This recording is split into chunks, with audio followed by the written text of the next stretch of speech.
Okay, now do you want to do a...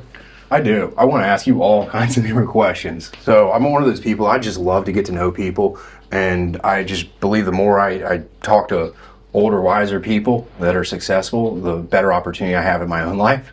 So I want to know a little bit of everything about you, and I've done a little bit of research. Obviously, you know, you're the founder to Jim's Mowing and Jim's Group, which has expanded into industry after industry successfully. You've expanded into multiple countries. In the back of my head, on my way here, I was like, why is he not in the United States? I said, he's either planning it or something, and so it may be in your future, and I think it might be. But later this year, we hope to be in Florida. Look, with us, with most things, it's the right people. The opportunities are there. We're actually a few kilometres in Cyprus. We're in Vancouver, so we're not too far from the boundary, from the border. But right people. Are you planning on moving all industries there, or are we just starting off with Jim's Mowing? We just start with probably mowing. Okay. Dog wash is probably an early one we'll go to as well. That's a good division. I noticed those outside, all the dog wash trucks, and when I first saw the dog wash training center, I said, oh, that's another little industry he's in, and then I walked up and I saw all the trucks, and I said, oh, there must be some money in this, because there's a lot of dog wash trucks over here. 220 of them, so it's one of our, not the biggest division, but one of the larger ones, yeah, and it's growing quite fast. What is your next largest growing division? After mowing, it's cleaning. Cleaning? Okay. And honestly, I got a bunch of questions. I'm going to pretend like I'm just a regular guy who lives here in Australia. I'm interested in a franchise. How does your system work? Do I have to pick one franchise? Yeah. Okay, I pick one franchise. I focus on that. And then can you tell me more about how your guys' system works? I saw some of your videos the other day, and you guys were talking about paying for leads, I believe it was. Yeah. And we have a system. There's an upfront fee, yeah, which is typically getting in, could be anything 20, 25,000 with equipment, that kind of level, depending on the division. We have an ongoing fee, which is a base fee plus a fee for every lead provided. We do it that way because even though a base fee, a simple fee is simpler, what we find is that by making the base fee lower and putting a lead fee on, we actually get better customer service. Because franchisees don't tend to want to pay for a lead that they don't follow up. So we actually found a lot less customer complaints. It also means that franchisees who don't need a lot of work don't pay less, and those who have big businesses turning over, $1 million a year or whatever, they pay a bit more. And the average franchisee turns over a bit under $3,000 a week. So it's roughly speaking, on average, about 6% of turnover. Yeah, that's, in my opinion, low. Because in the United States, like, we see franchise fees that are ridiculously high. And buy-in, anybody curious? I looked up McDonald's. Last time I looked up McDonald's, it was about $2.5 million for a piece of paper. That didn't include anything. That didn't include any of the food you need to buy, the land, the building, anything. And so to hear numbers that low, it's... Well, it's a service franchise, so it's obviously going to be cheaper. It's a first business for people. But the point of it is we have franchisees turning over millions of dollars a year. It's not... There's no upper limit on it, but it's a very easy way to get into business. It is. I think you're right. It is a great, easy way to get into business.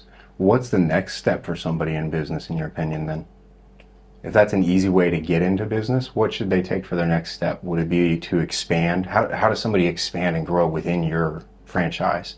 There's no limit to growth. You pay the same fees, base fee, and the same lead fees whether you're turning over $100,000 a year or $2 million a year. It's the same thing. So we actually allow and encourage franchisees to grow. So, for example, it's very easy to grow your business because you can turn your leads on and off. Mm-hmm. Most franchisees are switched off. They take enough leads to keep themselves busy and then they switch off. But they can choose specifically where they want leads. So they set themselves on the system so they only take leads in this area. Or, for example, some of your franchisees might say, I like landscaping jobs, so I'll take landscaping from this area, but mowing from this area, or even not at all. So what it means is that if somebody wants to put on workers, it's relatively easy because all they need to do is to get flat out, put on a worker, open up the tap, get more leads coming in. If the guy's not available for work, they just shut it down again. So it's very easy to build a major business in gyms compared with doing it as an independent. You've also got opportunities to become a franchisor or launch a new division. So one of our mowing franchisees just recently started Jim's Driving School. A successful mowing franchisee, South Australia, good customer service record, good earnings. So obviously from our point of view, good business. Like the industry, it's now going very, very well. Or somebody in the cleaning industry division started laundry. It was about 4 years ago. It's now got 150 odd franchisees. So you get people who just come forward and they say, okay, I'm happy to mow lawns or clean or wash dogs for a living. And others will say, I'd like to do a bit more than that. I'd like to employ people. I'd like to build my business, become a franchisor, start a new division. We call ourselves Millionaire Factory. We reckon we've created more millionaires than any company in the history of this country. Yeah, I believe it. I mean, everything that I've seen so far, for lack of a better term, mentorship. It seems like you guys have a lot of mentorship where anytime that a franchisee is going to bump their head, they have the opportunity to reach out to you guys and be like, hey, how do I navigate my way through this issue or that issue? And myself as a small business owner, it's the little things that are so annoying. It's the government sending me a letter and telling me I have to fill out some paperwork. It's those little things that kind of bog you down. And I find that as I'm mentoring other small business owners, I find that it's the number one thing that actually either stops their business dead in the water. Like they just get freaked out. They don't know what to do. They don't know how to respond to some of those letters.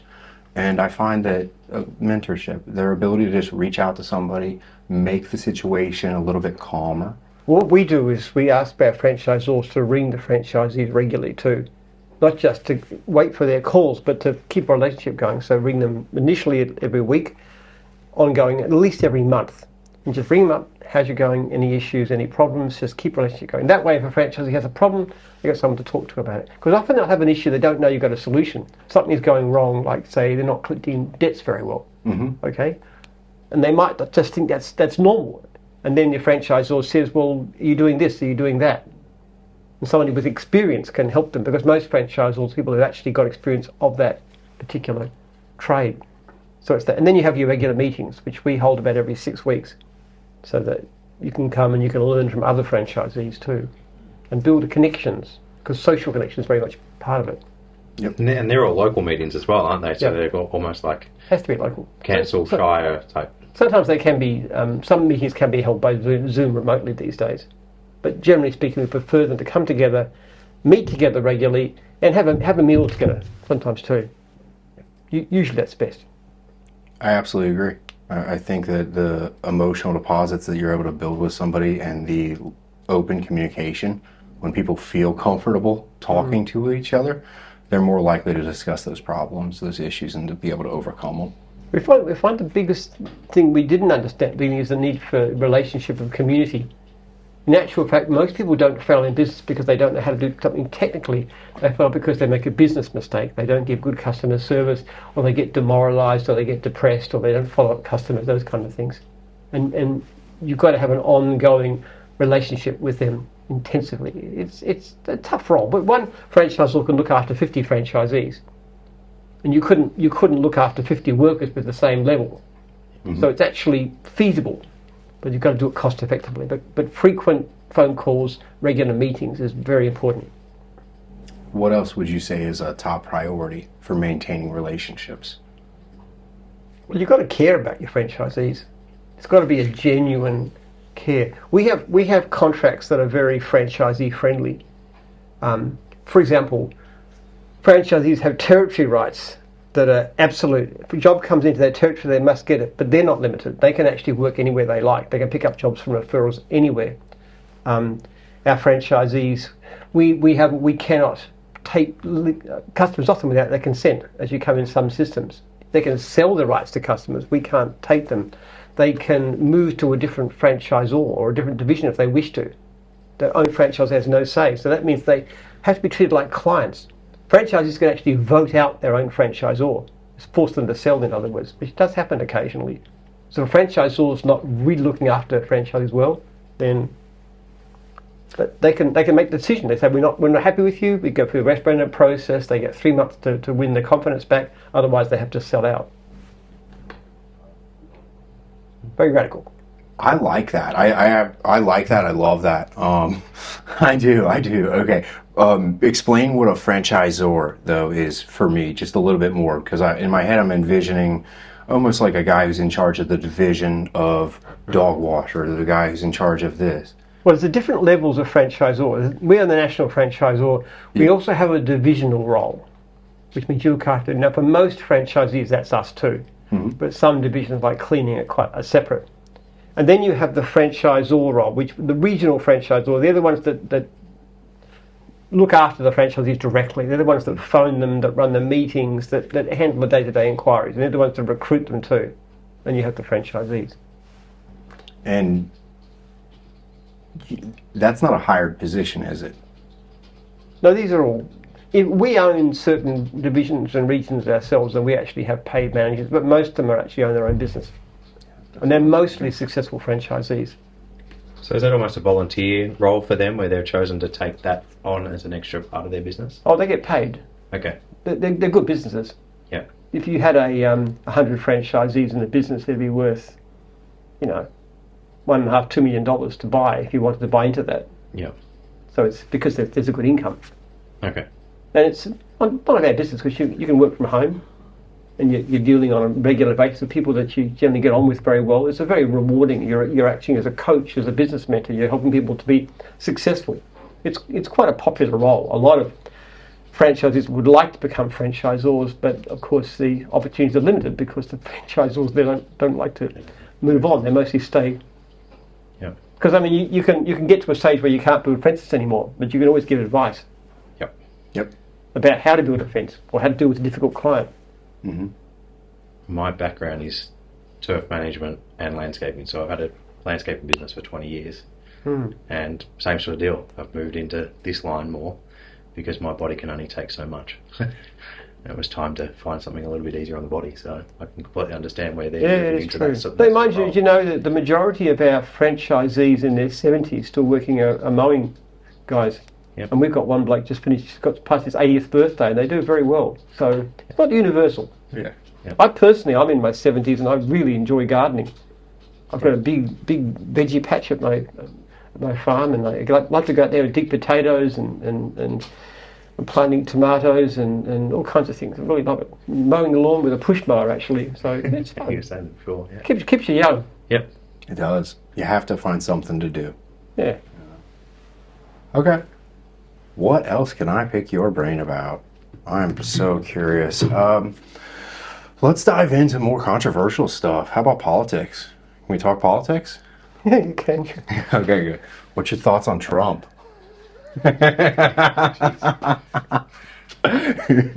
Very, very concerned about him in some ways. I think we all are. The fact that he tried to overturn the results of a previous election is a bit of a worry. And pardoning all the rioters and stuff, we're not crazy about that. At the same time, he's doing some really interesting things. The settlement in Gaza seems to be largely limited just by the threat of him getting involved, which is, I think, big positive, but that's a horrible conflict. Yep. If he could settle Ukraine too, as he suggested that he might, someone needs to knock heads together and say, okay, let's make a treaty there. And I'm very interested in what he's doing with Doge, Department of Government Efficiency, with Musk. I don't know what you think about that, but we have terrible problems with bureaucracy and red tape in this country. This is just as bad as you. Yep. Governments are strangling us. And actually there's no better example of the malign effects of government than the taxi industry, which was a government-sanctioned monopoly that you had these... And you had the same system, didn't you? You have the same system in America. Oh, sorry. Yes. Say it again. You had the same system with the taxi. You only have a certain amount of taxis, and you have to buy the right to operate taxi. Is that what you had in America? No, we had that anyway in Australia. Wait, what is it?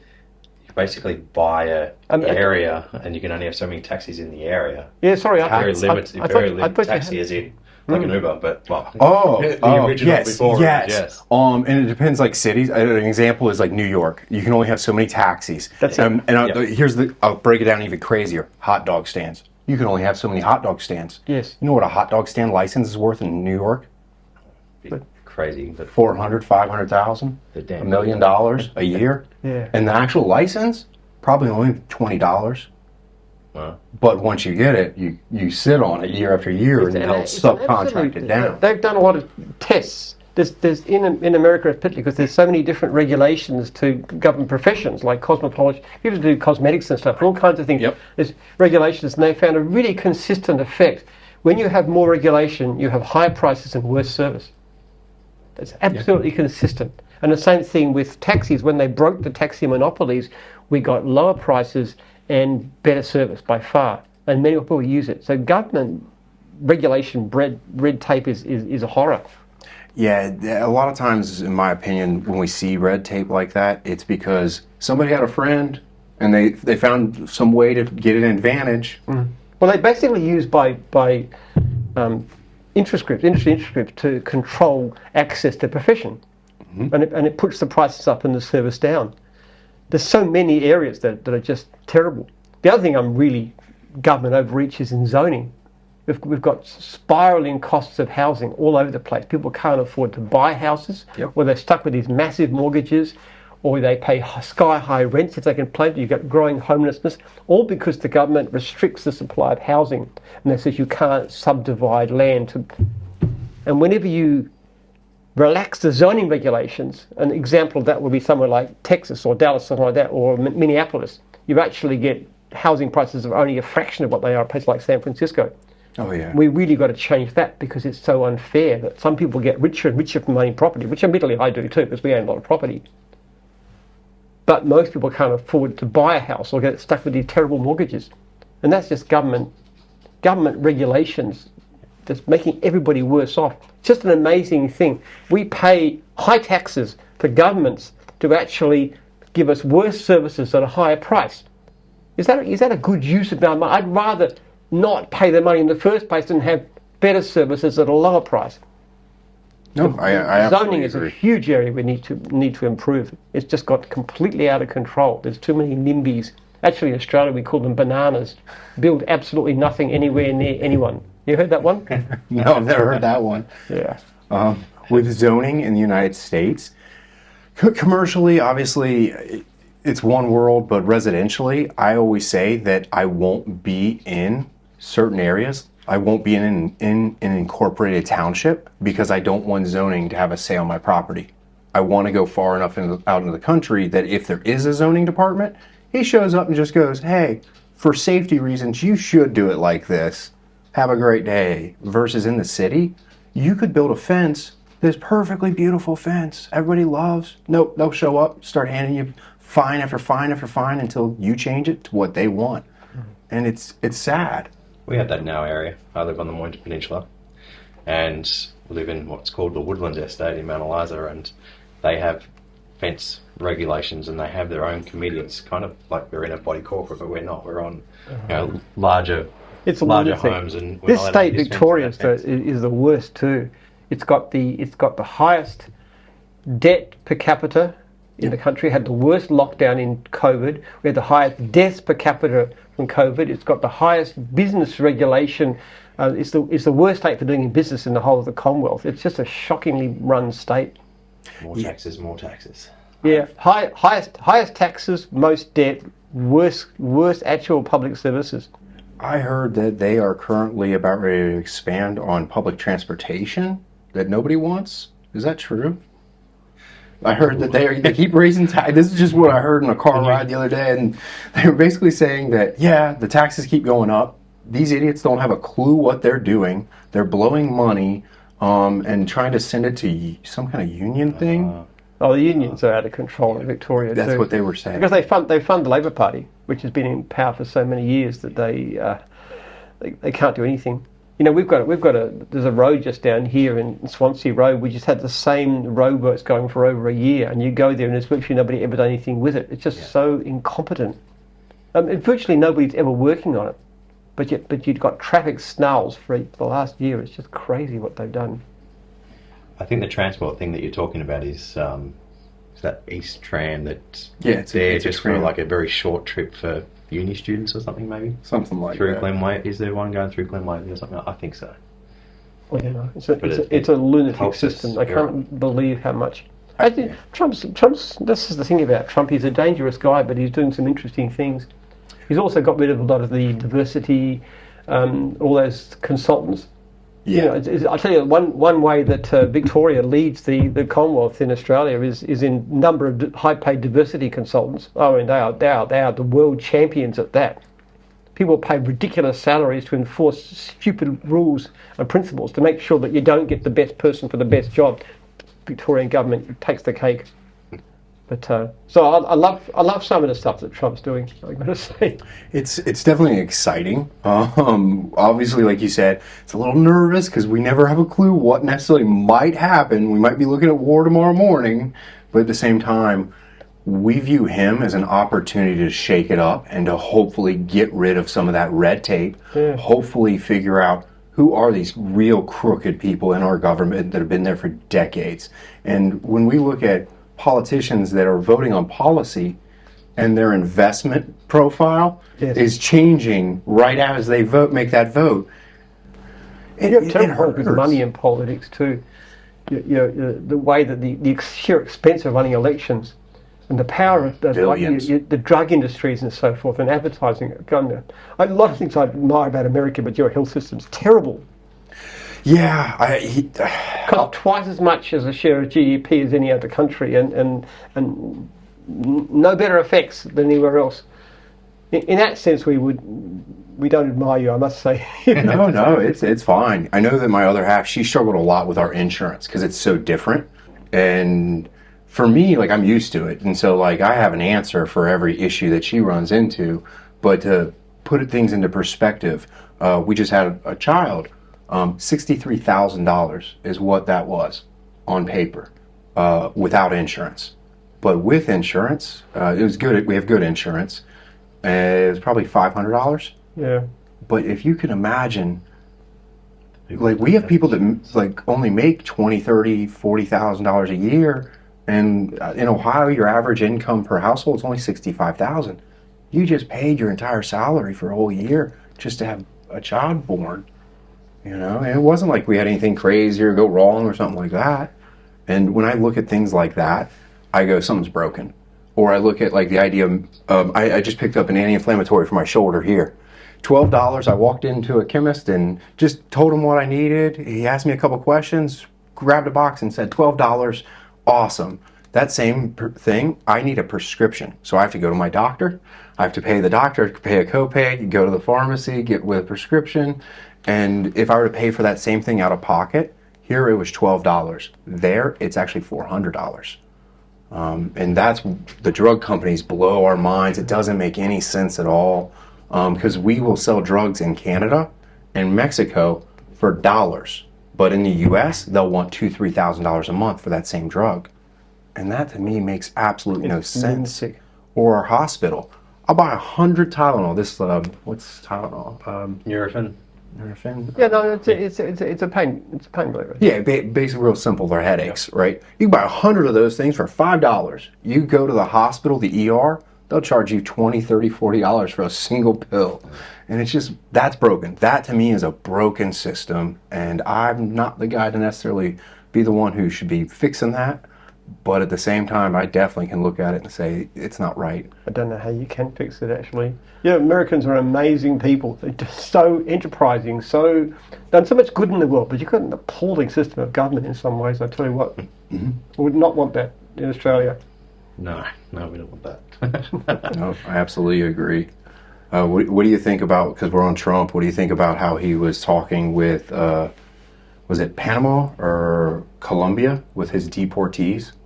I thought it was pretty good, actually. I thought it was swift and fast and to the point. He said 25% tariff. They changed their mind too. I mean, for heaven's sake, their own citizens take them back. What are you talking about? That's what I said. Is how are you going to be a leader of a country and deny your own citizens? That's a horrible leader. He shouldn't be in power of anything at all. You can't. You don't do that. Not to your own people. Yeah. Yes, I don't know. I think his move against illegal immigration is pretty sensible too. We've got the problem here too. We're very strict about boats and stuff. Unfortunately, we've got a big moat around us, so it makes it hard to get here. But all the same, when you have a lot of people from impoverished countries coming in, what it does is it pushes the wage rate down. Which, if you're a wealthy doctor or somebody who wants to employ a illegal person as a nanny for your kids, it's probably pretty good.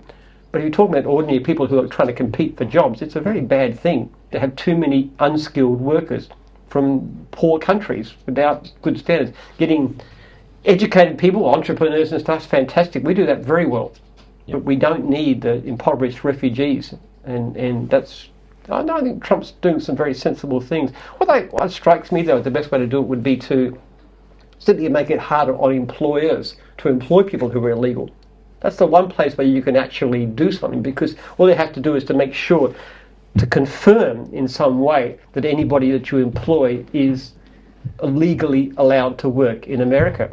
And that wouldn't be that difficult to do. And if you actually cut off the work for the illegals, you'd push the wages up for workers, and the other people would deport themselves because they couldn't find anything to do. How would you suggest we do that? Social security numbers. We do that. And we have an I-9 form. But you've got to have them checked. They've got to be confirmed. Nobody ever looks at the paperwork. He's right. That's what they don't do. They don't confirm it. And that's one area where the government needs to do a bit more rather than less. And also certain fines and so forth and consequences if you're found to employ somebody who's illegal. And some system where people could report somebody, which workers would do. Because if you're a worker having your wage undercut by an illegal immigrant, you should have the right to be able to dob in the business concern and say this person's employing illegal people, and then that company gets hit with some massive fine. Maybe they disallow any tax deduction for your illegal work. I don't know how they do it, but that is the way to do it.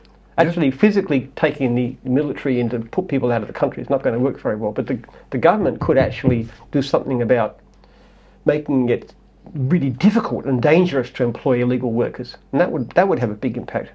Yeah, I would agree with that, and I think you're right, because we do have a form very specifically for this. It's called 99 form, and basically checks do they have the legal right. But I never have gotten a phone call from the government to check or to look, and I don't turn that paperwork into anybody. And if I'm supposed to, I'm unaware that I'm supposed to be turning it in. Yeah, that is. There are ways to do it. There are sensible ways to do it. You don't need to put up with that.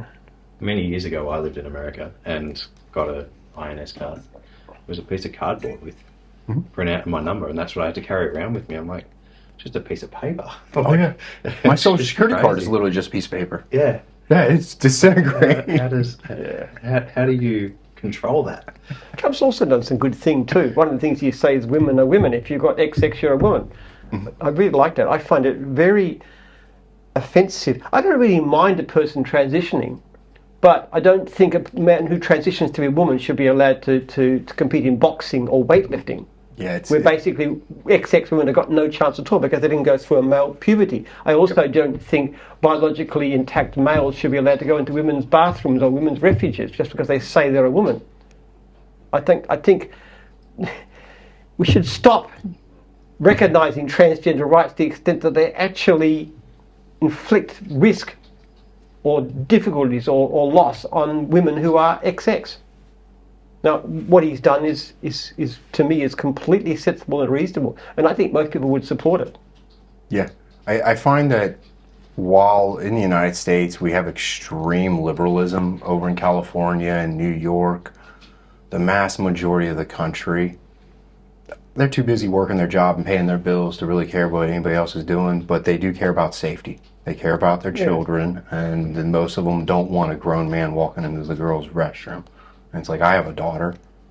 Yeah. You know, I don't want that necessarily. I think there's a backlash coming. I think more people are seeing how stupid this sort of thing is, and it's moving.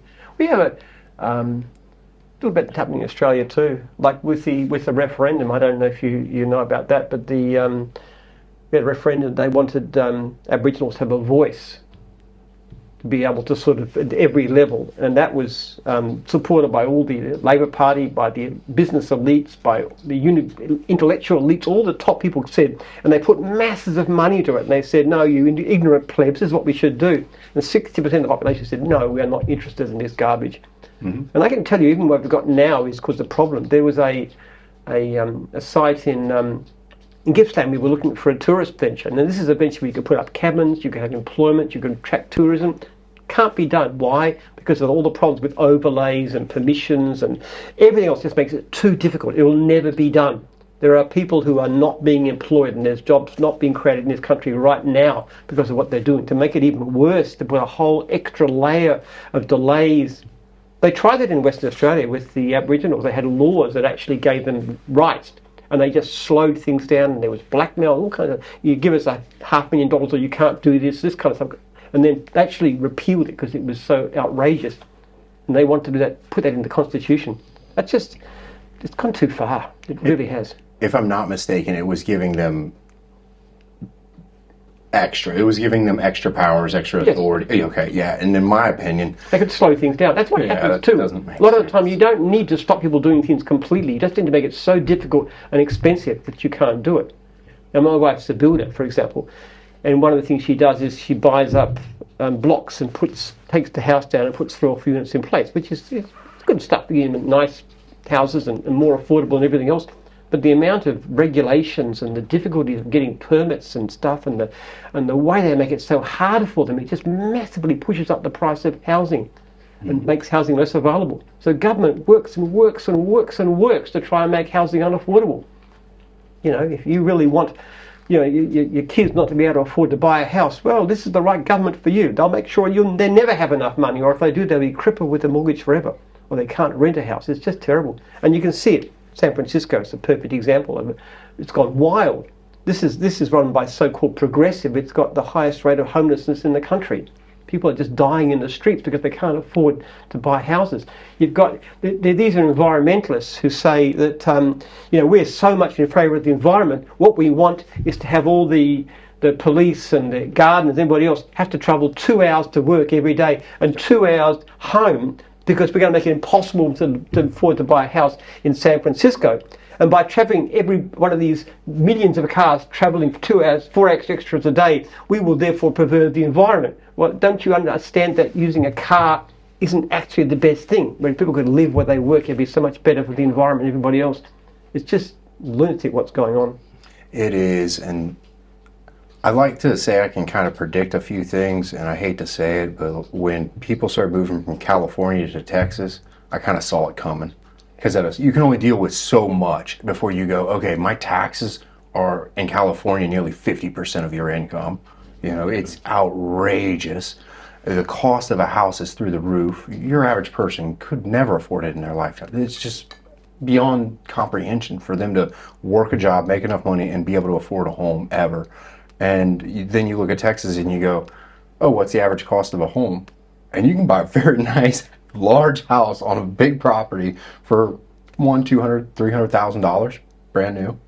And all you got to do is just go outside of where they're trying to control everything. And New York, same thing as San Diego. Versus, I grew up in Ohio. It's fairly country. I grew up on the east side of Cincinnati, so a couple million people live there.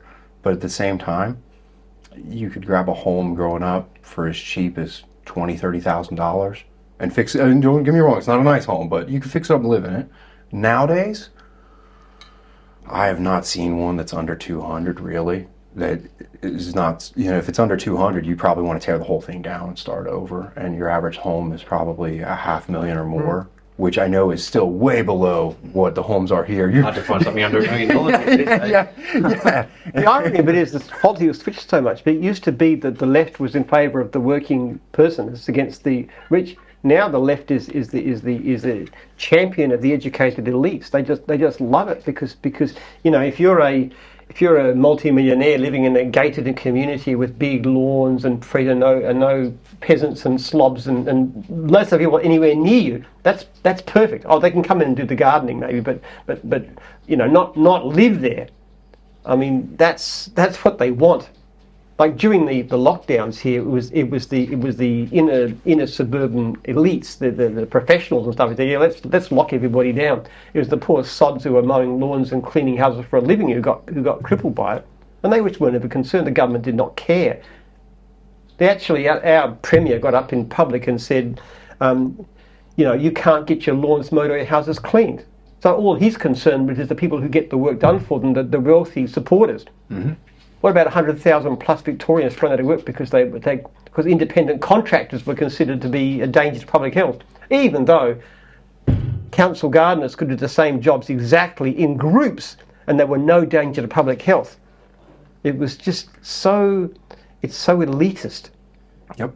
And I don't blame people for supporting Trump. I really don't. I think the utter contempt the elites have for ordinary people these days is.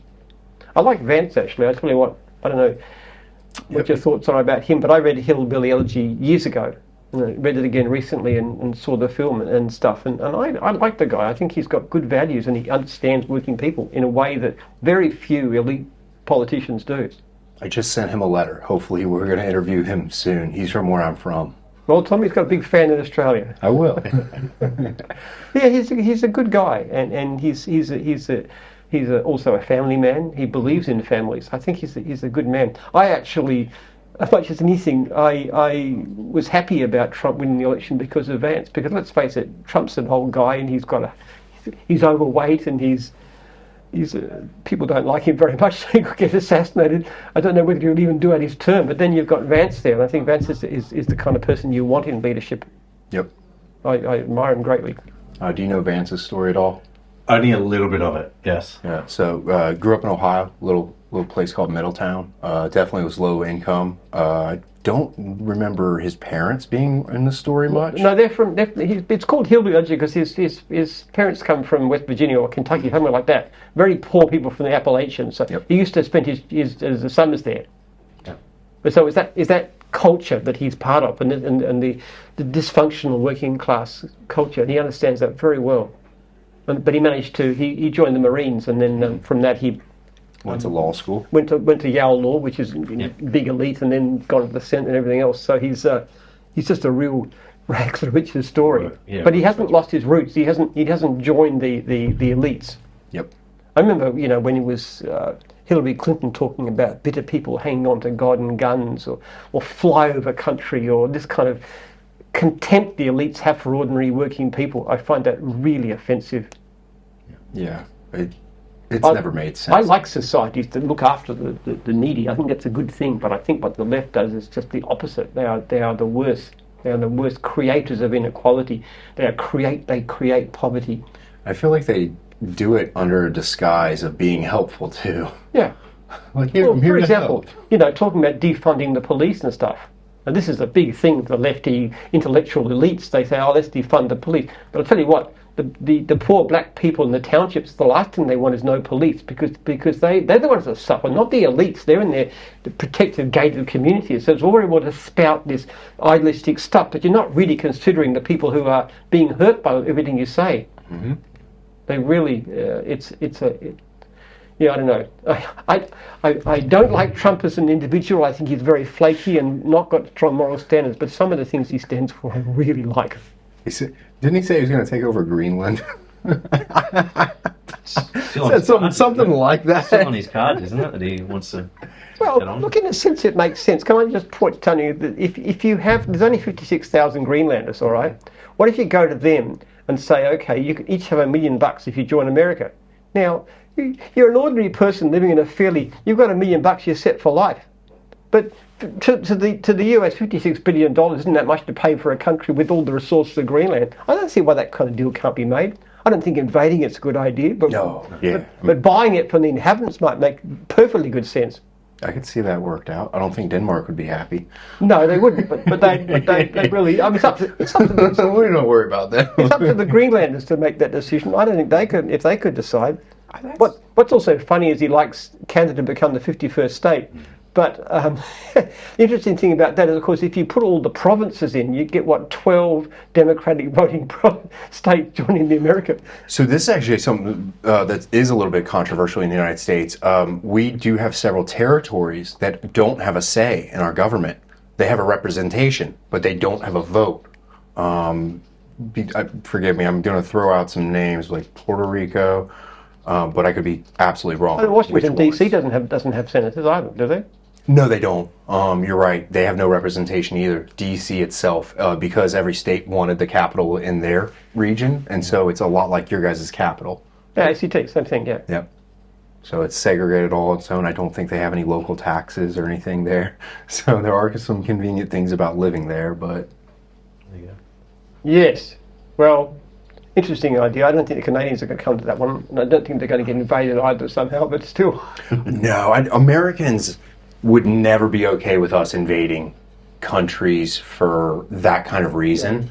But buying Greenland makes sense, I reckon. Yeah, we're definitely comfortable making offers to buy other countries. And if Canada took a vote and was like, yeah, we're okay with it. Most of America got bought. I mean, That's true. The Louisiana Purchase, that was one of the greatest deals in the history of humanity, when they bought most of what's now the US from France during the Napoleonic Wars, and then obviously buying Alaska from Russia. From Russia, which was originally called Seward's Folly because because it was such a stupid thing to spend $2 million on Alaska. I had $2 million for all of Alaska.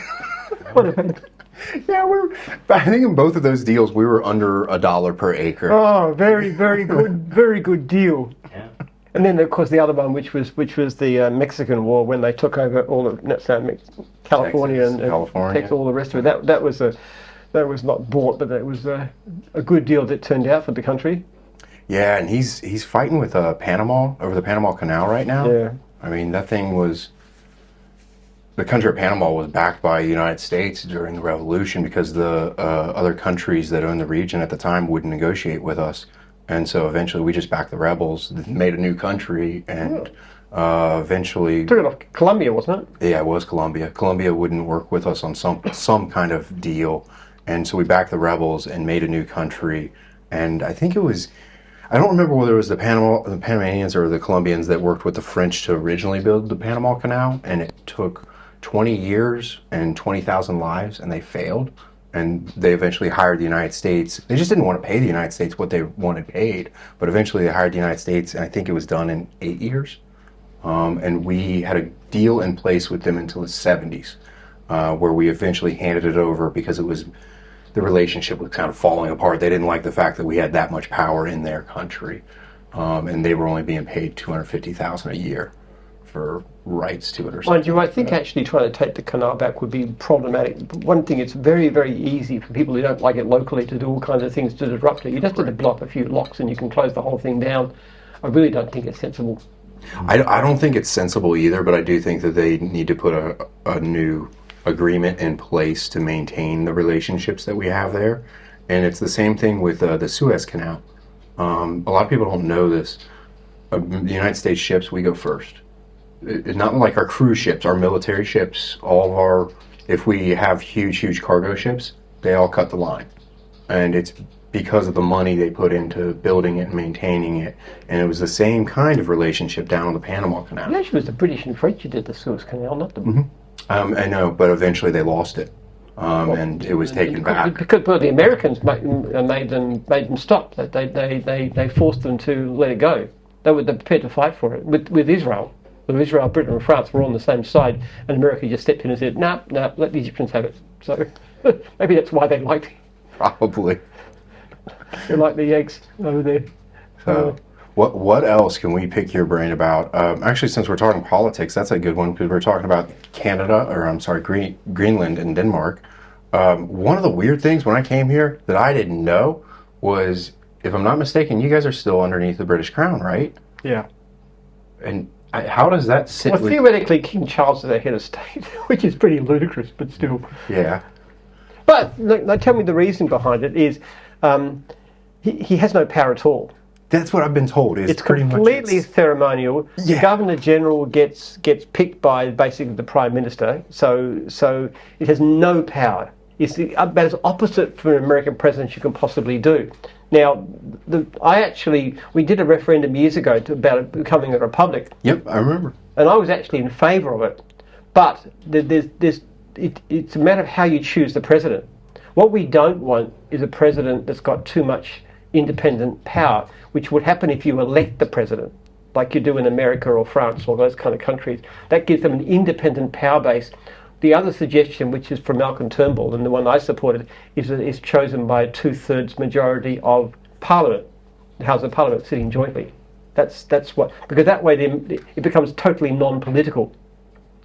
The biggest problem one of the problems with the American politics is that you got independence too early. So basically, what you decide to do is to elect the king.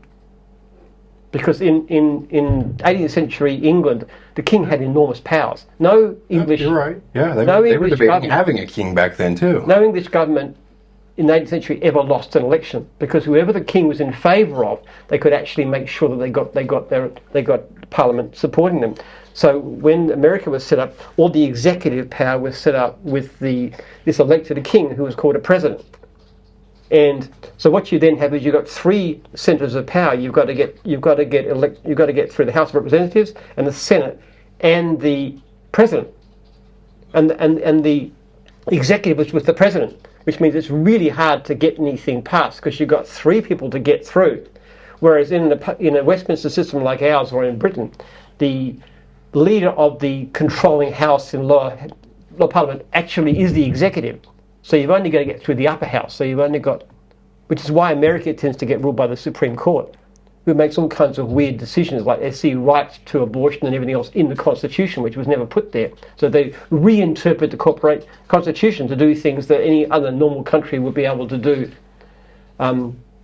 through Parliament. And that's why, yeah, you've got a terrible system of government from that point of view, as in so many ways. And having Trump he's magnifying the power of the presidency so greatly. So growing up, we always would have said that the president only has two powers. And what he's doing right now is enacting a third power, an executive order. It's more so emergencies that they use these for, and they haven't really been heavily used throughout our history. Throughout our history, what the president has the two powers. He has the power to say no. When the representatives make the laws, they write up laws, they all vote on them, goes through the judicial, which is the Supreme Court, to make sure it's legal or acceptable, and then it would go to him to sign it off and say, yes, I'm enacting that into a federal law, but he only has the power to say, no, I won't, or yes, I will. But controlling the executive gives him an enormous amount of power, because he basically appoints the people with the Senate's approval to run the bureaucracy. Yep. So all the regulations which control, which is far more important than to most people than laws themselves, that's actually controlled by the executive, which is controlled by the president, which is why the president can have so much power. And the one thing we don't need in Australia is something like that, which is why I said that our system with Westminster is better. And if you can't have that, then it's probably better just to keep the king, even though it's ridiculous to have some pommy aristocrat as head of state, when it really is. Yeah, but like you guys were saying, it's almost ceremonial at that point, you know. Oh, definitely is. There's nothing in there apart from people like them or they hate them, and they don't. Yeah. It is ridiculous in this day and age, I must say, to have a.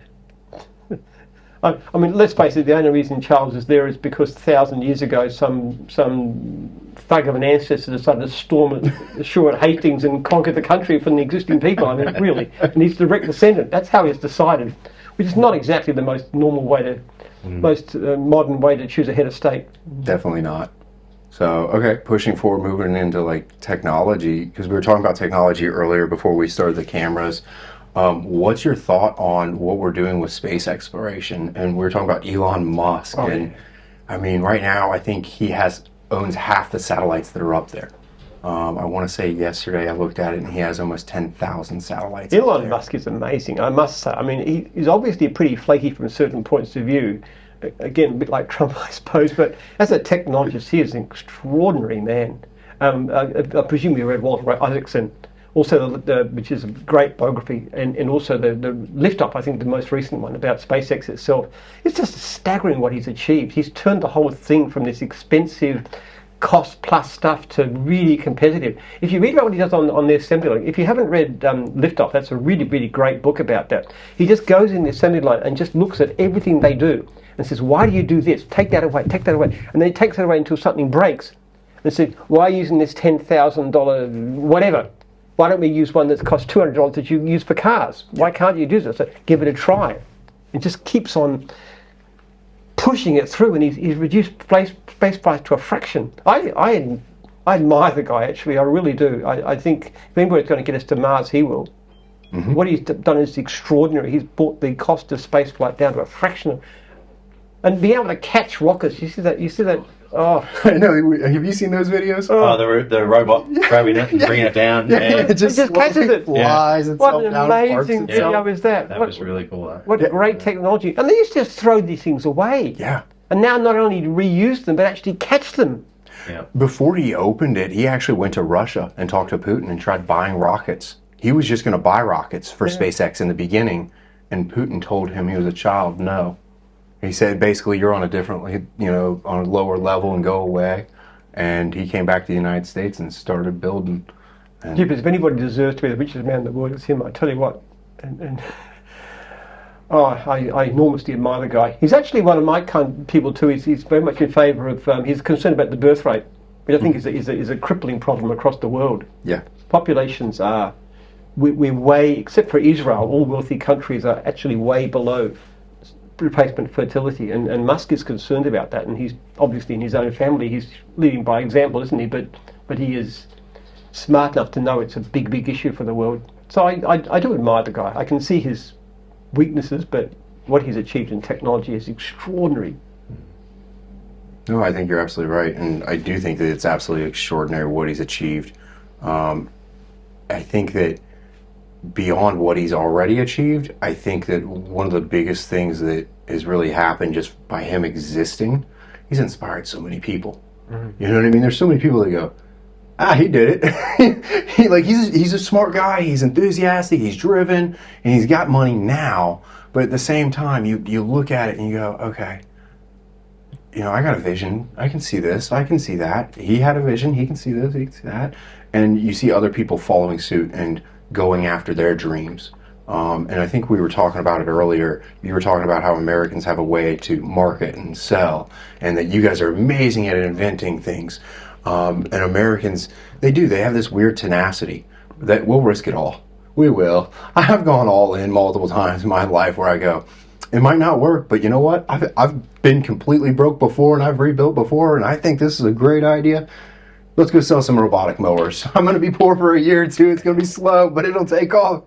Technology is exciting. It really is. I think the potential is absolutely magnificent, whether it's robotic mowers or space flight. It's great stuff. We have seen massive changes in gyms over the years by using technology to do things like improve customer service, automated sending out of surveys to clients and so forth, and surveying franchisees about service for franchisors, those kind of things, and then feeding that system back into software. We spend millions of dollars a year on software development in this country, in this company, and it's the best way of achieving great results. Best way to streamline things. Yeah, technology and that software, to me, it's when I go to businesses that are thriving, that's what I see.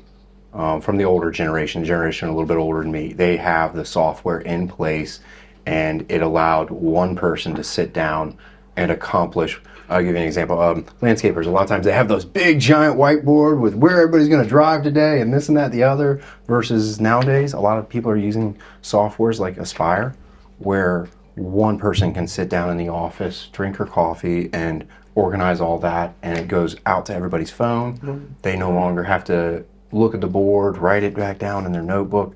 It's already digitally in their hand. They can show up for their morning meeting, get their stuff, and then hit the road. And it's going to get better with AI too. Ooh, yeah. Let's talk about AI. Dramatic and stuff. You see the latest news about it's got DeepSeek, the Chinese company that's now got something as good as ChatGPT, but a tiny fraction of the cost. They stole 50,000 microchips from the U.S. The H1100s, they're worth $250,000 a piece, and China stole, 50,000 of them. Chinese are so good at doing things, I must say. AI is just another example, but what they do with solar panels and electric cars, they just beat the world. They really do. They are the best. In the United States, we don't view it like that. I gotta be honest, most of the stuff coming from China is lower end stuff.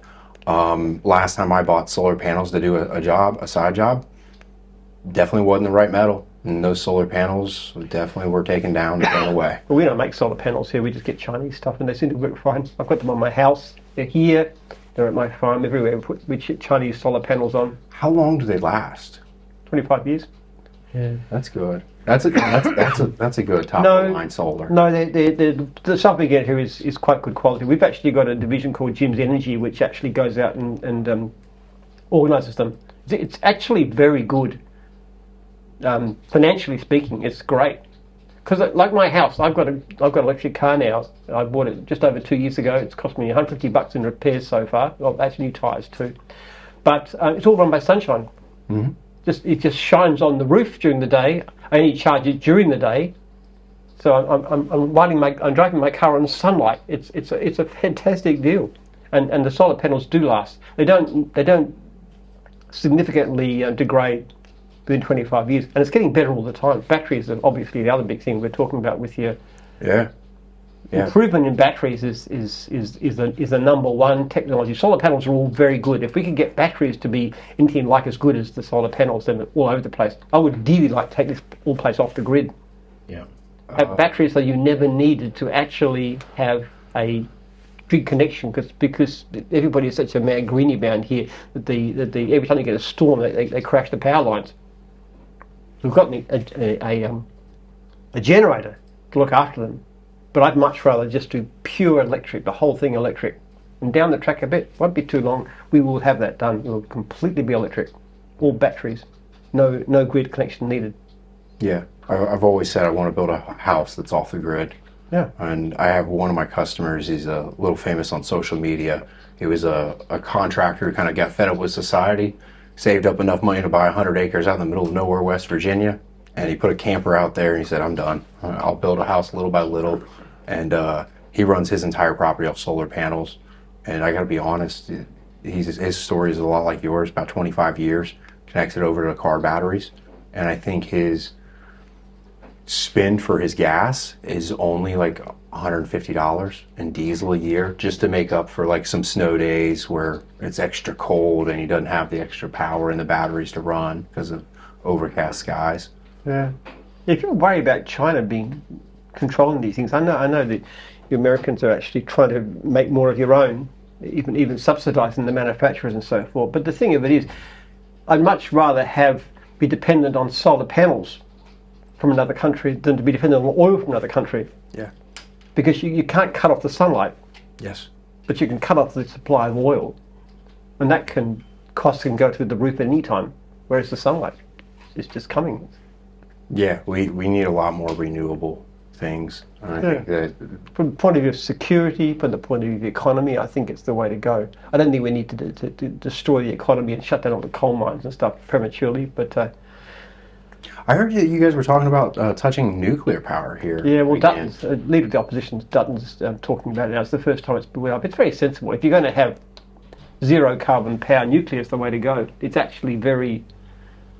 If you can start getting away from zoning regulations and stuff and make it cheap and have modular reactors like they're making in China, it's actually a very practical thing. Australia is one of the best countries in the world to do nuclear because we're a very stable landmass. It's as stable as you come. Earthquakes, typhoons, tsunamis, we just don't have a problem with that kind of stuff.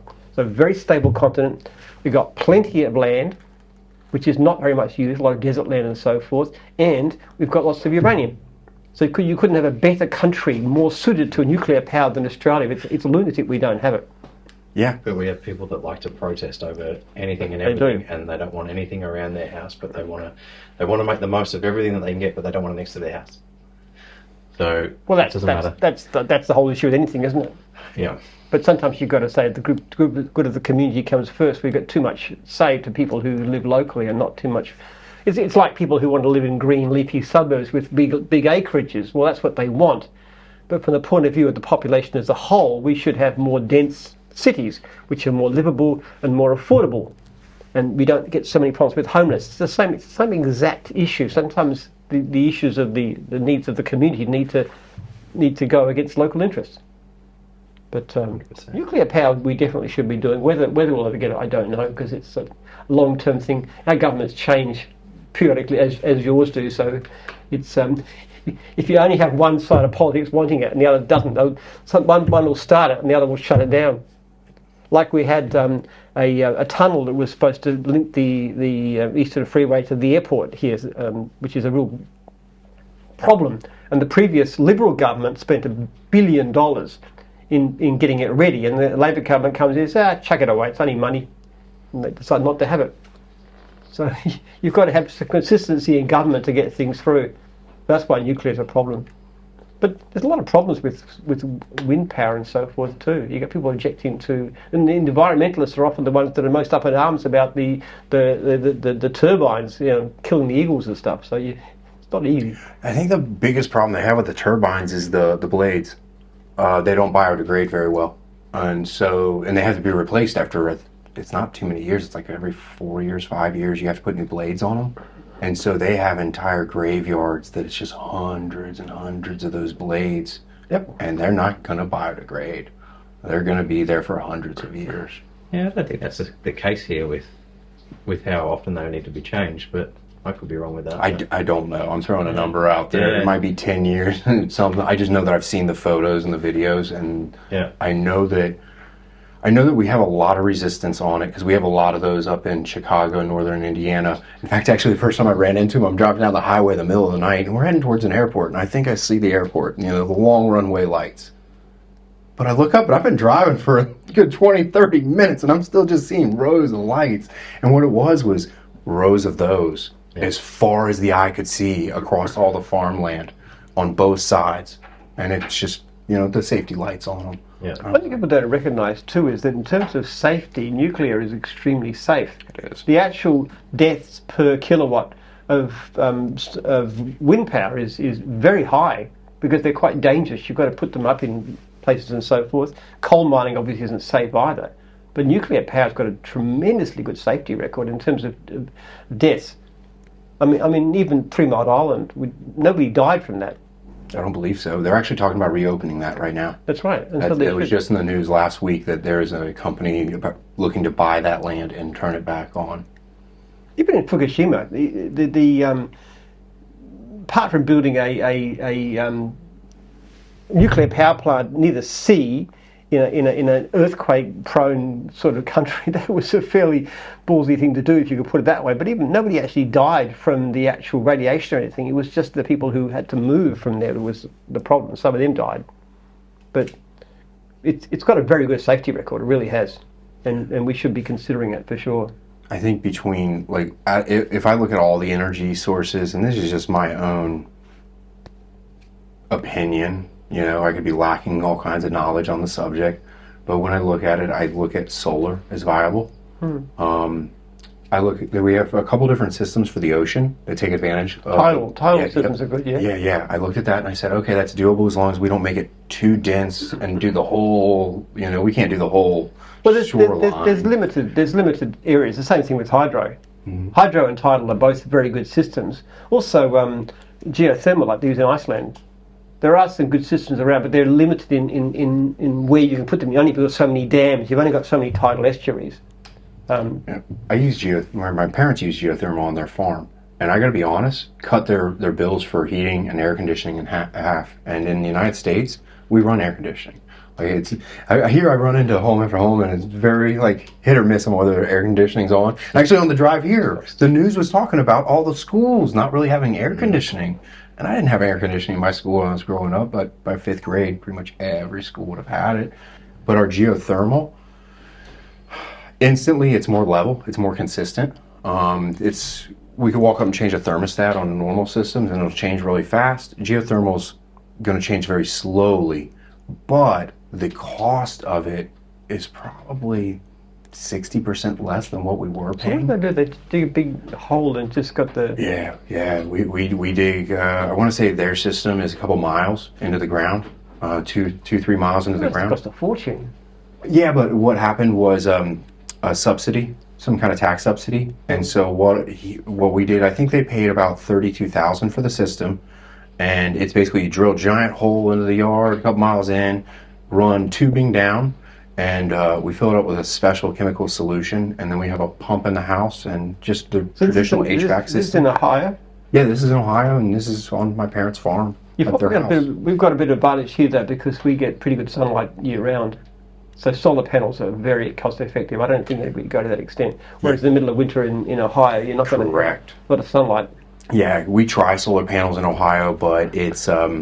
as soon as you hit winter, you're going to reduce drastically, and we're right at that cusp where it's almost not worth doing. So 20 years ago, solar panels existed, but in Ohio, you weren't going to do them. And now, yes, I do see solar panels running homes. I have plenty of customers that, they're hooked up to the grid, but they're running their entire house off their solar panels. It's always baseload power that's difficult. The thing about the wind and the sun is that it's more intermittent.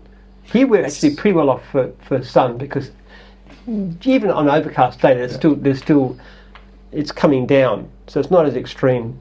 But even here, you've got your base power, which is something why things like gas, for example, or coal or nuclear, that you can have it all the time.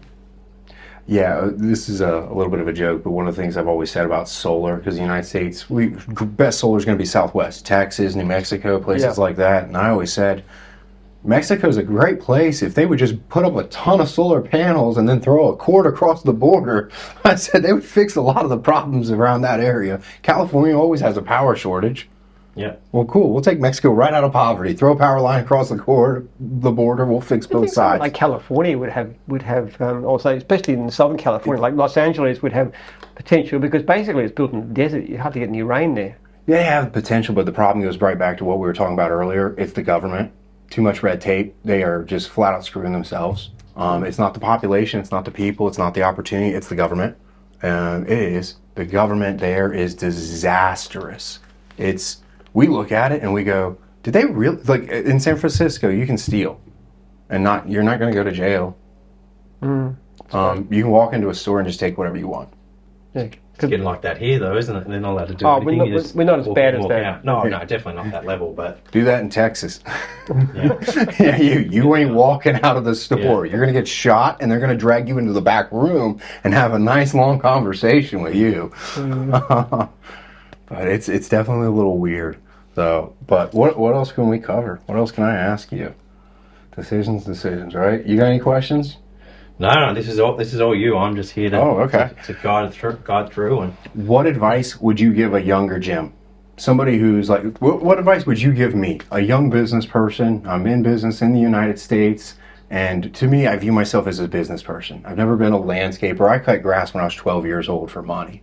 But I would say I'm more of a business person, and what advice would you give me trying to navigate through the government, all the issues with hiring people, training them, trying to get them developed? And personally in my system, I'm not too far away from what you're doing. I don't do a franchise, I do a license. And it's similar. I'm just jumping through loopholes on another contract. But it's really similar, as in I want to get them up and going and let them kind of run their own world. I think I still think business is a good option. I really do. I look at people who go work for these large corporations and stuff, and it freaks me out. You've got to go and live in a city. You get paid very high salary, but you've got to work ridiculous hours. You've got no time for a family or anything else. And I don't think any job that takes away the potential for family life is worth living. And then you've got to actually dress the part, and you've got to spend a lot of money on all this stuff to show that you're rich and successful. So I think that's a terrible style of life. I like the service industry. I really do. I just think it's an option where anybody can come in. You don't need education. One of our top franchisors actually never finished high school. He dropped out when he was 16. Yep. Became a franchisee, was very successful, turned over close to $1 million a year, became a franchisor. Here's the guy looking at going to America. So service industry is a brilliant opportunity. And there's a wonderful book, one of my favourite books, called The Millionaire Next Door, which is about American millionaires. And it talks about they're actually people like you and me, much more than they are like the tech whizzes. People who've actually started off in a basic service business don't have high standards of... I never even owned a new car until I was about 70 years old, okay, because I just thought battered old Rex was good enough for me. And I still buy my clothes from, Kmart and stuff. So you don't have to dress up. You don't have to show how rich you are. You can have a life that where it's compatible with family. Because I don't think any business is worth it. Any job is worth it if you don't have time for your kids, or if you don't have time to have kids in the first place. That's a big thing of mine. I've got 10 children, so I really know what I'm talking about. And Congratulations on that note. I started having them when I was an impoverished, deeply indebted gardening contractor. So I just think what's important in life, and I don't think making more and more money is. But I think business can be a really great way to have a great balance in life. How many kids have you got? Right now, I just had my first. You told me. Yeah, I know, and it's funny because I want a huge family. I've always been like that. I want a bunch of kids, and she knows that. She knows I want a bunch of kids. And it's funny that you mentioned family because, like, when I was younger, I was probably about 23. I'm 36 now. When I was about 23, I ended up coming to 5 priorities in my life in order, and I listed them out. And it was because I couldn't be successful unless I took business out of the number 1 position and started raising other things up. Yes.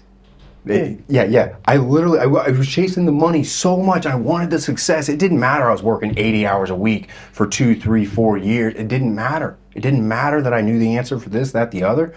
As soon as I put family above business and my personal health above that and my spiritual relationship above that, instantly everything else just started falling in line.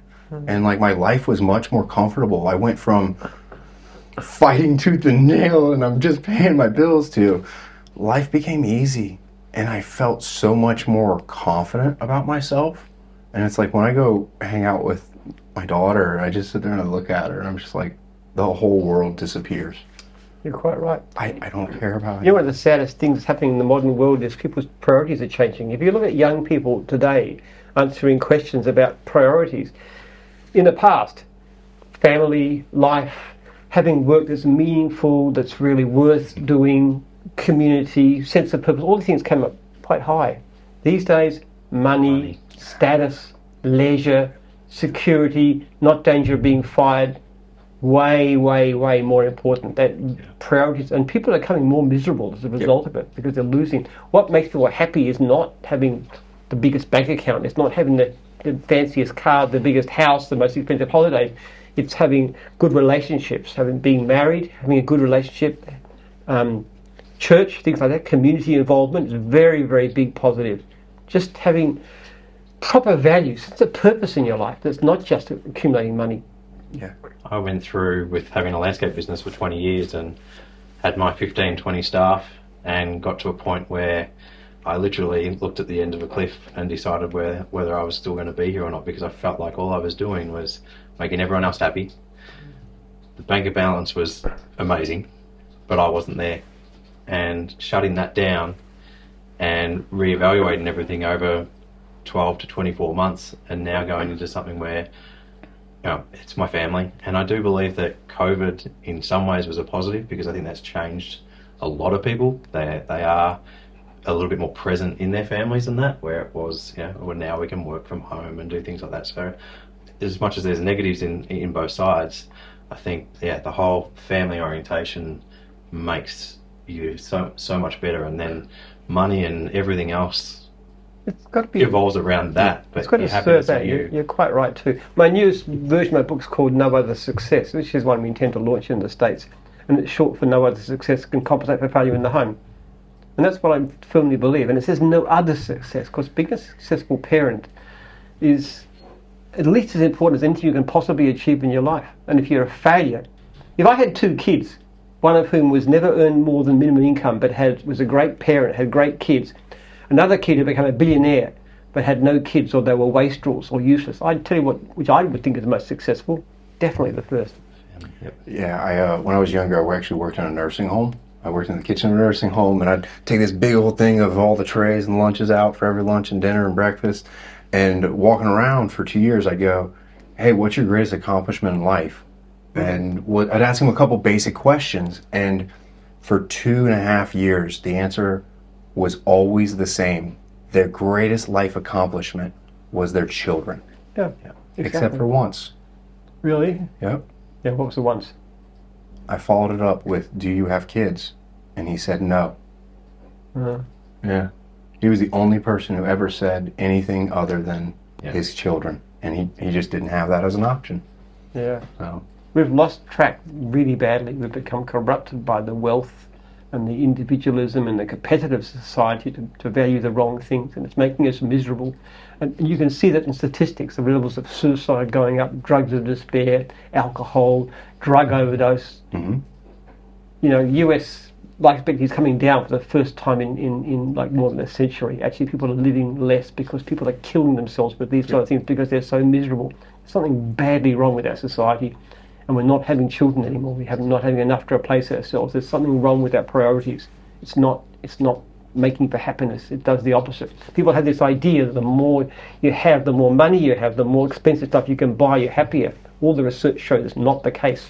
It's honestly, it's one of the things I see, like when I come here, is this culture and community is a lot better than the United States when it comes down to how you guys socially interact with each other. Even just like the simple place like grabbing a coffee in the morning.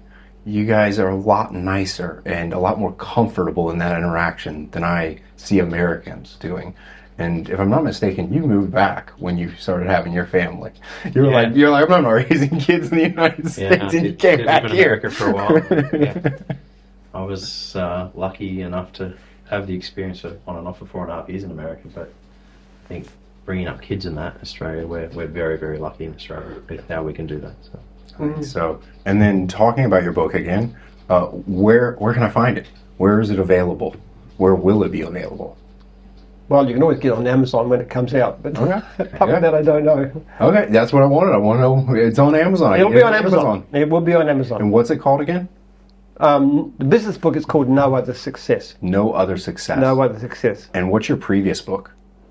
Oh, it's a sort of an earlier version of the same one, but this has got a lot more stories about franchisees in it. It's called things like Every Customer a Fan, those kind of things too. But that's more just released internally. This one is really developed for public use, I suppose, to spread to the public. But I'm also writing another book which is coming out at the end of the year called The Baby Bust, which will probably be a lot bigger, and that's just about all the declining birth rates across the world and why they're happening and what can be done about it.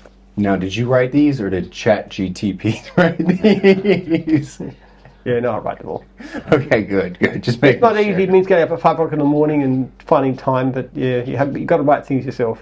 I'm writing a children's book right now. I threw it on my schedule every Wednesday night. I'm going to work on writing a children's book. I don't know why. I wanted to add that to my stuff to do this Writing year. books is hard actually, but you got to set yourself a target. The way I do it is you've got to spend at least 5 minutes a day. Now, once I get into it, you just say the same thing. Once you get into it, it's easy to continue, but it's very hard to settle down to it. So, minimum of 5 minutes a day, which is lately more than like 5 hours, but still. Well, I've set a little bit, I think I've set about 30, 40 minutes aside every Wednesday. And in the beginning, I'm literally just setting up the paper. I'm just setting up a big piece of paper, and I'm just going to dive in and start writing the story. I already have the title in my head. I did some reviewing, and I'm like, I can't believe this. This is going to work out. What's your book about? It's actually, I'll give you the title, The Big Red House and the Little Red Hen. Oh, okay. My daughter's a redhead. And so it's just going to be a cute little kid's book, just something for her to read, and we'll see whether I get it published online or not. My mother wrote a book about me when I was a kid. I was called David. My legal name's David James. I used my middle name. So she had this book, David and the Dinosaurs. Yeah. So she never published it or anything, but she used to read it to us and show us the pictures and stuff. Maybe you should publish it. Don't know if I've got a copy of it. Oh, digger. I was always crazy about dinosaurs when I was a kid, so she wrote this story about David who went to live with the dinosaurs. Yeah. I like it. Yeah, kids' books are good. Good project. We'll see. You'll have to follow up with me next year and see whether I actually followed through and finished it. I always like to ask you a couple last minute questions because we've been sitting down for a little while and I don't want to take up all your time. If you were, because I'm not from here, if you were to make a suggestion of some kind of food to try here, what is your favorite Australian dish that you're like, Matt, you have to go try this, or this is the restaurant you need to go try because every Australian knows this? We don't have. Please don't say Vegemite. I have Vegemite in my house back in the United States. We don't really have a national cuisine in this country unless you're in the Witchetty Grubs or Aboriginal fare. No, actually. What's your favorite go-to dish then? Look, I have to say my wife's cooking is pretty amazing. Mm-hmm. She is Chinese and she just knows how to put vegetables together into a dish which is beyond belief. I've actually, on my farm, I get quite a lot of stuff like silver beet and potatoes and tomatoes and good stuff like that, and she can just make it the most amazing. And you can't buy it anywhere. You only get invited to our place and she'll cook for you. That's me, I'm afraid. But no restaurant that equals that. Yeah. But we tend to eat ethnic food a lot, like there's a pretty good Japanese restaurant and an Indian restaurant not too far from here, so we go to those kind of things. I can relate to you on that level. Victoria hates American food because it's so processed, and so she started cooking at home, and she only buys what I would describe as high-end food, like really nice cheeses. You guys probably call this normal food, but in the United States it'd be nicer stuff. And so we've gotten to the point that we don't really eat out. We eat out when we come here, and when we travel.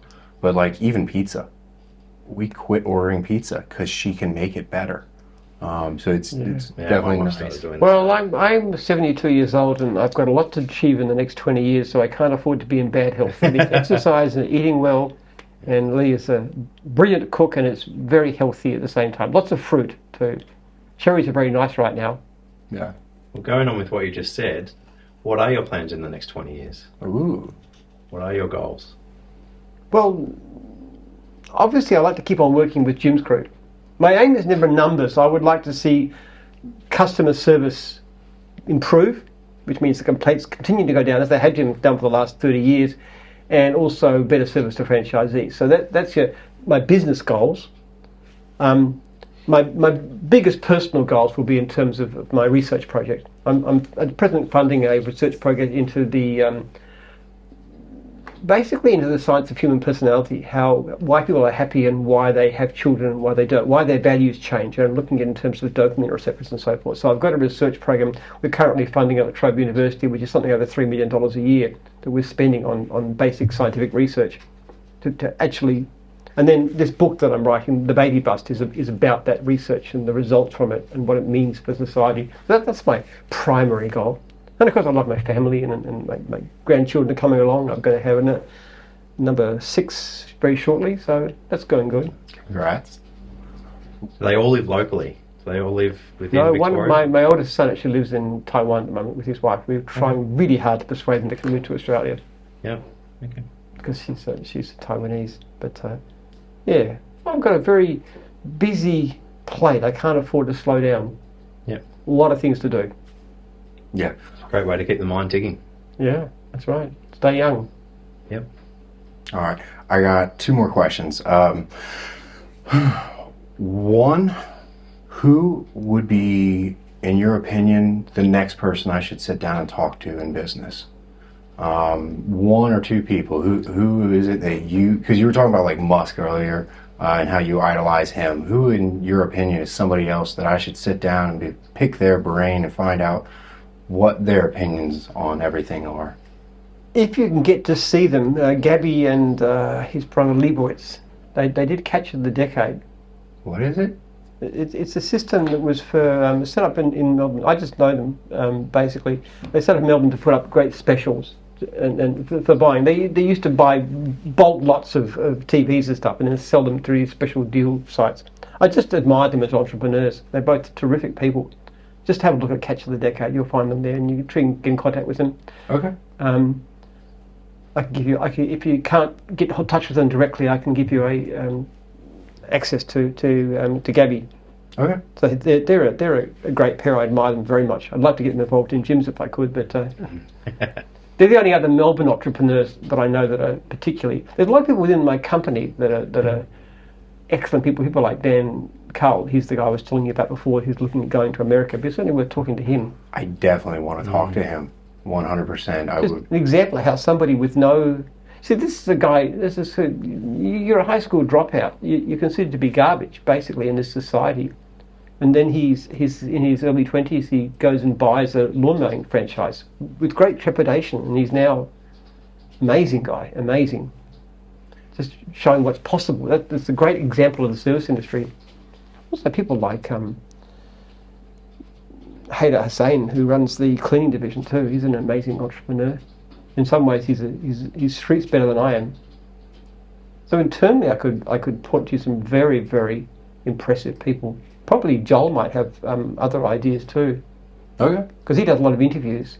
Okay. I can reach out to him. I'll reach out to him via email after this, and we'll plan it all out. And then. Just drawing a blank on my next question. I was running through so many questions as you were answering. I was like, let's see. With knowing that you guys are going touching into the United States, and with us talking about robotic mowers and all the technology that's growing, do you think that it's logical for companies like ours and yours to exist in the extreme long term? No, I'm going to give you an example. I'll just paint the picture for you.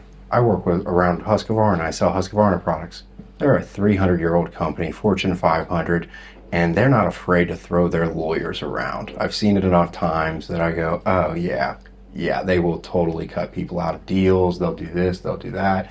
And I sit down and I go, maybe I should just manufacture my own. So do you think that companies 40 years from now, will his company exist? Would Jim's Mowing exist? Or are we better off focusing on evolving and owning manufacturing to get the services done? Because we were talking earlier, with all the technological advancements, they're projecting to lose 600,000 jobs in the United States over the next 10 years to automation alone. And I look at that and I go, is it worth it? Making stuff is always a bit dicey though, because you're competing against the Chinese and others who are so good at it and works on such scale. I really think the opportunities, the edges are better, the service industry, or the kind of thing you're doing, working with other people. If you can work out a way to buy stuff like mowers with long life, for example, that'd be, if you can work out a way to build that kind of thing successfully, we'd certainly work with you on that one. But there's been opportunity. As far as the long term is concerned, it's really a case of, I think it's a city pity that so many people build businesses just to sell them off.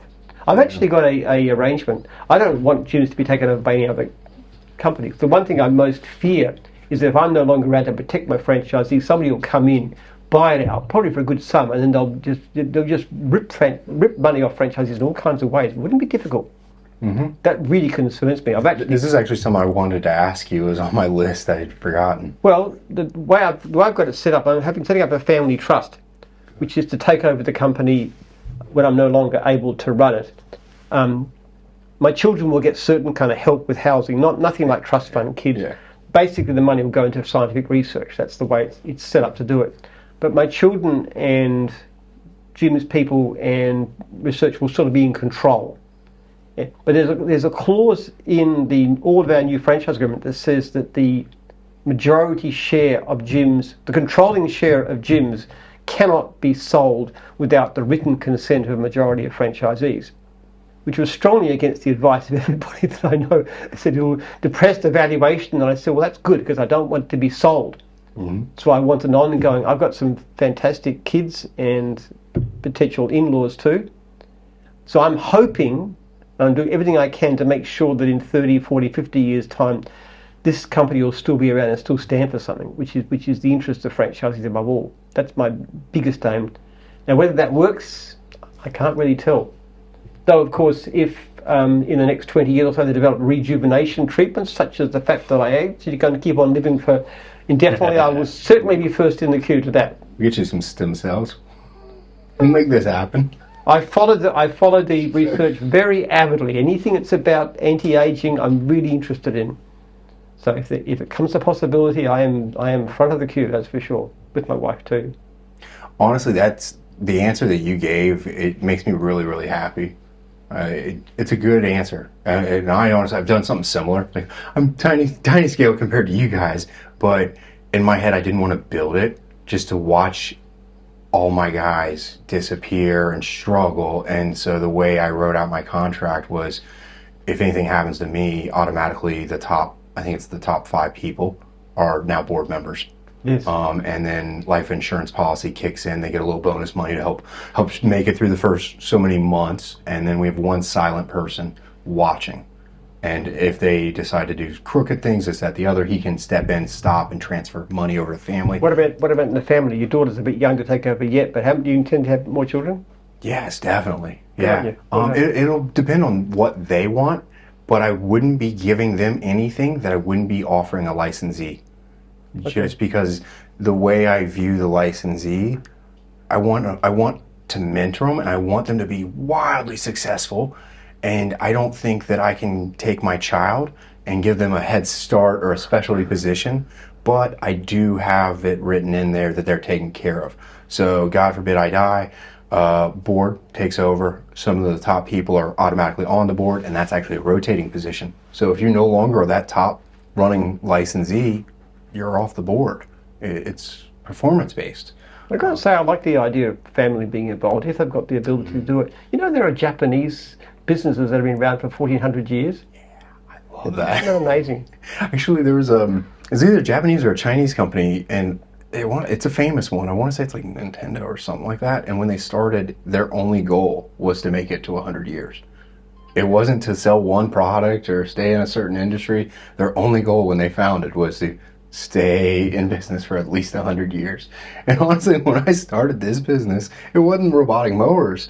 I was leaving sales, and I was just looking for the right products and services to be able to scale up nationally, open 100 plus locations, getting other people into business so they could feel self-fulfilled and control their schedule and be able to drop their kids off in the morning without somebody saying, no, you have to be here a half hour early. I wanted them to have good lives. And when I first started, it was a struggle. Like, I remember one product after another, nothing was selling, nothing was working. Eventually we found the robotic mowers, and now it's all kind of leveling out. But I think it's about time we went away from the Chicago school, the idea of only purpose of business is to look after the shareholders, the owners. You've got many different people. You've got your customers, you've got your staff, that's really important. In our case, obviously franchisees. You've also got the community. Yep. Yeah, sure, you've got to look after the interests of the owners, but I think in the long run, a company that looks after the interests of your other stakeholders better is a better deal. There's a wonderful book called Conscious Capitalism by John Mackey. There's a Whole Foods guy talks about this kind of stuff too. In fact, companies that invest for the long term actually tend to do better. Perfect example of the opposite thinking is GE, as run by Jack Welch, which was run very, very short term. And at the end of last century, he was the most admired business leader in America. But you look at what happened to GE since then, it's been basically... I talk about this. Gutted. I talk about this because I had an apartment when I lived in Louisville, Kentucky. I had the 1970s GE appliances, and I would turn on my oven, and before my butt hit the couch, the thing beeped and was preheated to 450 degrees, ready for my pizza. And my refrigerator was so cold, if you put something in the back corner, it would freeze it.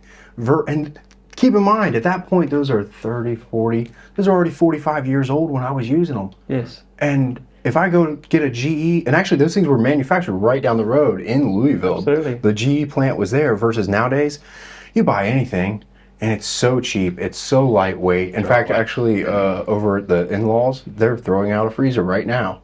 Yeah. And it can't be that old. But something's wrong with it. It's all having a problem. It's companies that are run by accountants looking at the bottom line instead of looking at the long term, the research. People from GE have done terrible damage to companies like Boeing too. The same kind of problem too. They go to a company like Boeing, which had a reputation for excellence and safety, and they go in for these cost-cutting measures, and they cut back on their research, and they move to lower wage locations with losing all their experienced workers and so forth. And then you get problems like you got with those airlines, the ones that crashed. Yep. And it's so clear they've lost the plot. Or you look at the way that America lost the leadership in cars. There's a wonderful book, David Help's done, The Reckoning, talking about how that happened. Because basically the American car companies became run by accountants. Yes. And places like Toyota and Nissan were run by car nuts, by engineers. Yep. Including things like having the workers on the assembly line be able to pull a cord and stop it if they saw a problem. That's kind of attitude. And they make better cars. Yep. And that's what you've got to do. We've got to get away from just looking at short-term, next quarter's profits, and look to what's long-term investment in your people, in your products. And my businessman I really admire is Dyson, James Dyson. Mm-hmm. If you look at his book, there's a wonderful book called Invention. I read about 2 books a week. That's why I'm always spouting books. Yeah.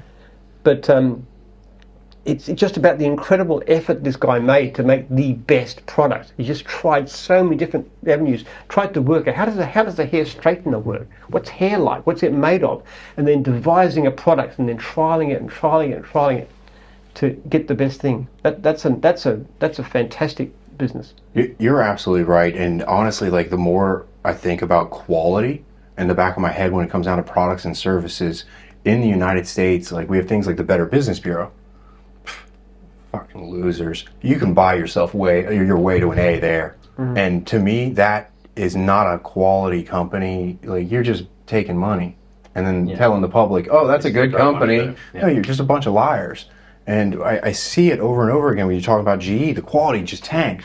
Or like Ford. I grew up down the road from a Ford plant. My dad worked there for 43 years, and Grandpa worked for Ford. And they said, don't work for Ford.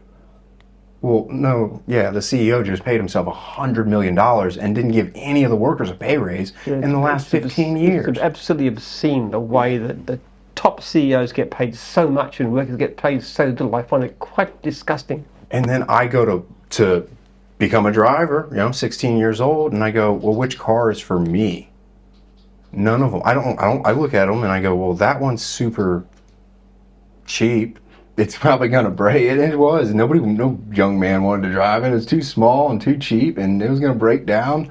And the one car that's next up was the Mustang. But financially, was out of reach for anybody that was 16, 17, 18 years old versus 1970s. My dad bought one, and he didn't think twice about it. He goes, yeah, I bought one, and I bought a house, too. He goes, anybody could have done that. You didn't need a college degree. You just had to have a job and go to work. And I think that a lot of it's changed, and I think that we have to focus on that quality.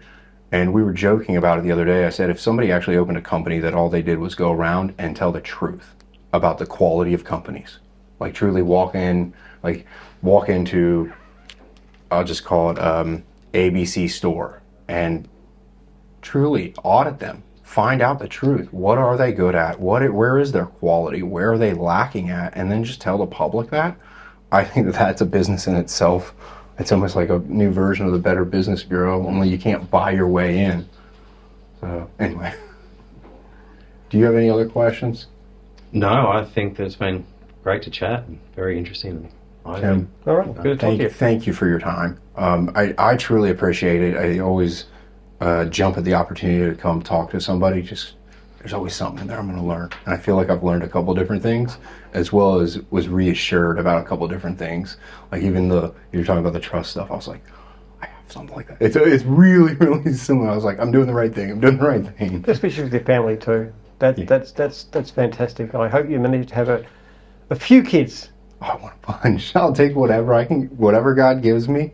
I'll be happy with. There's some great books on parenting too, like Family Unfriendly by Peter Carney. That's something worth reading about. How to you don't helicopter your kids. You teach them values and let them be independent. There's so much. This new book, Baby Bus, is going to come and talk a lot about that too. I'm going to read both of them. All right. Good on you. Well, let's get out of here. I'll let you go. You can get back to running all the businesses here. One quick question though. How many different divisions are there of gyms? A bit over 40, I think. That's incredible. At what point did you decide? I'll talk. Yeah, you'll have to kick me out. I'll just keep talking forever. At what point did you decide to break into another division? It wasn't me actually. It was other people came to me. Yeah. When Jim's Cleaning started, somebody actually said to me, I want to set up Jim's Cleaning, and I said, that's not going to work because this guy's there's a gardening image. You go with the beard and the hat. And nobody wants a woman with a gardening image on go and clean your house. And they said, we think it'll work. And I said, I don't think it will. They said, we think it'll work. So I said, okay, give it a try. I think you're wrong. But they were right. It did work. So that's how it happened. Most divisions are actually started by somebody else. They come to me and say, we're doing a test and tag business, which could be franchisable. So we talk about it, plan it, talk to them. Yeah, okay, let's go. I like What's it. your newest edition? Driving school's one of the newer ones. PT, personal training. Oh, there you go. It's actually starting. It's technically gone live today. Really? Oh, okay. I didn't even know that. There you go. Health services is a new one that's just started up. Yeah. Healthcare, that's just helping people in their homes to stay, looked after. And what else are we doing? Health coaching, I think. Jim's Health, yeah. Jim's Health, yeah. There you go.